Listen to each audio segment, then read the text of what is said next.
আগের তুলনায় বর্তমানে বাংলাদেশে স্বর্ণের রেটটা অনেকটাই কমে গিয়েছে। জি হ্যাঁ বন্ধুরা, আজকে জুলাই মাসের 13 তারিখ 2026 সাল রোজ সোমবারে বাংলাদেশে নতুন করে স্বর্ণের দামটা নির্ধারণ করা হয়েছে।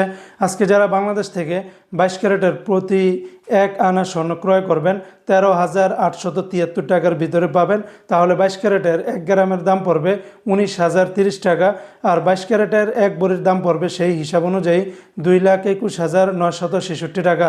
তবে এই 2,21,966 টাকার সাথে আপনি যদি ব্যাট যদি 5% বা মজুরি যদি 6% যোগ করেন তাহলে 2,46,382 টাকার ভিতরে পাবেন। তবে বিভিন্ন দোকানে আরও কম বেশি পেতে পারেন। আর বাংলাদেশে 21 ক্যারেটের প্রতি 1 আনা স্বর্ণের দাম পড়বে 13,250 টাকা। তাহলে 1 গ্রামের দাম পড়তেছে 21 ক্যারেটের 18,175 টাকা, আর 21 ক্যারেটের 1 ভরির দাম পড়বে বর্তমানে 2,11,993 টাকা। এই 21 ক্যারেটের 1 ভরির সাথে যদি আপনি 5% ব্যাট এবং 6% মজুরি যদি যোগ করেন তাহলে 2,35,313 টাকার মতো করে পড়বে।